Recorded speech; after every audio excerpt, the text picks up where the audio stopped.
Ah, yes. What happened to my favorite niche internet micro-celebrity, you may ask? Well, I'm still here, boys. Like everyone who's got some sort of YouTube presence, big or small, the stuff I upload just kind of evolves over time. As I mentioned in another video, this was my longest tenured social media profile. It's kind of cool. But I definitely understand that if you found me through the YouTube algorithm one day and you kind of started to enjoy my semi-regular uploads for whatever reason, I'm a little bit all over the place as of late, even more so than normal.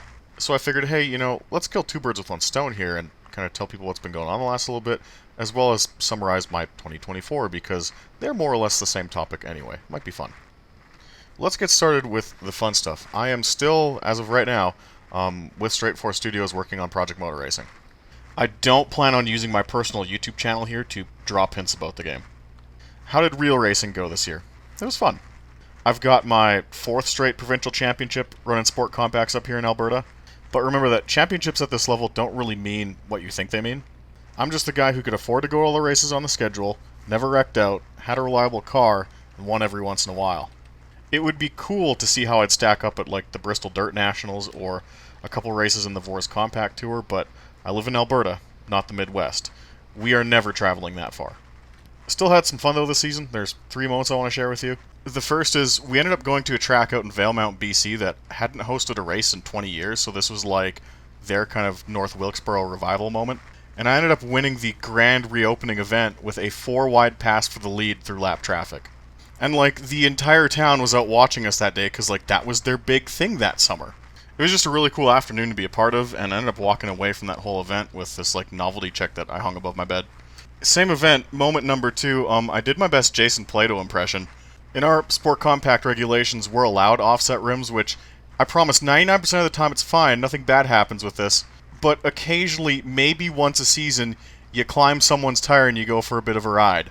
This track didn't have any walls and I really didn't want to back the thing into the trees, so I lit up the front tires, and the car swung around like a pendulum and ended up going on to win the heat race. But yeah, it's really difficult to wreck a front-wheel drive car. You have to really not know what you're doing in these. Third moment, dude, I'm going to be talking about this in a nursing home when I'm like 85.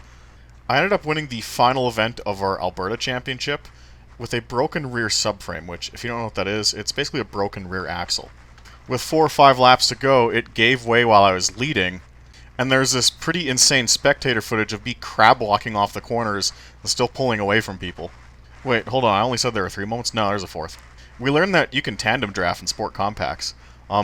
Do with this information what you will. I'm not responsible if you fuck this up. Cool? Cool. Next topic, bit of a downer. Why does it seem like I'm not making as much critical sim racing content anymore, and why do I seem to be uploading videos and then deleting them in an hour or two? I'm more aware than most people that some people in just the gaming industry and just fans are not particularly mentally stable. I've seen how some devs react to criticism of their games, not just sim racing, but gaming as a whole. I've been following stuff like the Billy Mitchell versus Carl Jobst lawsuit saga that's gone on for years now. I've had to deal with people who have come after me in the past, and I know that there are more people like them that we haven't met yet. Like, right now, and this is not iRacing's fault at all, there's a guy on iRacing who just obsessively protests people for every little thing. I likely have some sort of like mild OCD that's developed because I'm now paranoid of crossing one of these people again. Last topic. What are you sim racing right now? Not including work. The answer is nothing, and I'm really torn up about it and might not do any sim racing for a while now. Don't worry, it's like purely a me thing. Usually in the summer during race season, I try not to sim race too much so I don't get sick of it. And up until recently, there was a Mrs. Pizza sub. And it was so good for so long that it was very hard to send the breakup text. This one had the sad ending. I'd say that for around 2 months, I didn't do anything after work except sleep. Automobilista 2 version 1.6 got me out of bed. I felt like shit the entire time, but I was like, homie, just go jump on the sim, start building setups, start running races on LFM, go hang out with the boys on Discord some nights. You'll slowly start to feel better. It'll be okay. So what happens in the first day I'm back on the sim? The game can't score races correctly. It's a bug the devs have known about for a year but never fixed. This crazy last-second pass for the win on LFM does not count. Even when I wasn't trying to be a sim racing provocateur, and I just wanted to run a good race because I had a shitty couple of months, it was still the same old shit. So expect a bunch of 5th and 6th generation emulator videos.